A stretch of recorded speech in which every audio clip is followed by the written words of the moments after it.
যে জামাত এবারে নির্বাচনে অনেক টাকা খরচ করেছেন, হাজার হাজার কোটি টাকা। তো স্বাভাবিকভাবে সব দলে এবার চেষ্টা করেছে, বিএনপিও করেছে।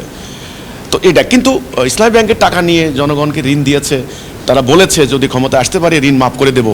আসলে এই কথাটা বা এই তথ্যটা বা এই ইনফরমেশনটা আমার কাছে নাই বলেই আমি এটা বলতে পারছি না।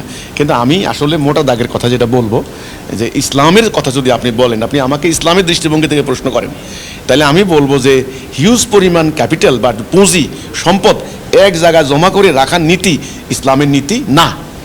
এটা জামাত করেন, তবলিগ করেন, আর যারাই করেন, কিছু লোক উপকৃত হবে, কিছু লোক আপনার ঋণ পাবে, কিছু লোক সুবিধা পাবে, আর অধিকাংশ লোক বঞ্চিত হবে। এটা ইসলামের কোনো নীতি না।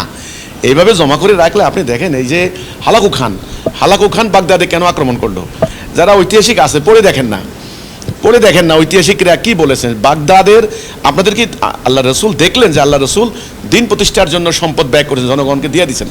সেখানে আপনারা বাগদাদের চতুর্দিক থেকে এমনভাবে স্বর্ণের মসজিদ, ইমাম সাহেব বসেন স্বর্ণের চেয়ার, হ্যাঁ, বিশাল বিশাল প্রাসাদ, এই যে সম্পদ জমা করলেন, জমা করার পরিণতি এই হালাকু খান ওই সেই মঙ্গোলিয়া থেকে উড়ে এসে এই ধ্বংস করে দিল।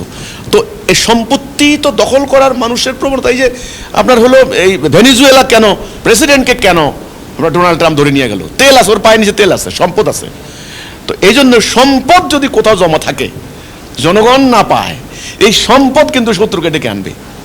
এই হলো আমার কথাটা, আমি সরল উত্তর দিচ্ছি ভাই। এই জন্য ইসলামে বলা হচ্ছে কি, স্বর্ণরূপ জমা করবা না, জমা করলে কপালে কিন্তু দাগ লাগিয়ে দেওয়া হবে, জাহান্নামের কিন্তু আগুন দাগ লাগিয়ে দেওয়া হবে। কঠিন কথা কিন্তু। এই জন্য যারা ইসলাম করেন, ইসলামী আন্দোলন করেন, ইসলামী বিপ্লব করেন, আমি বলবো কোনোভাবে আপনারা জমানোর পক্ষে যাবেন না। জমানোর প্রক্রিয়া ভুল। এটা এখন বিএনপি সরকার আসছে, বিএনপি নিবে, আওয়ামী লীগ আসলে আওয়ামী লীগ নিবে, যে আসবে সেই নিবে। আপনারা কিছু করতে পারবেন না। আসলে আমি প্র্যাকটিক্যাল কথা বলছি, কিন্তু আসলে আমি ইসলামী দৃষ্টিভঙ্গি থেকে কথা বলছি।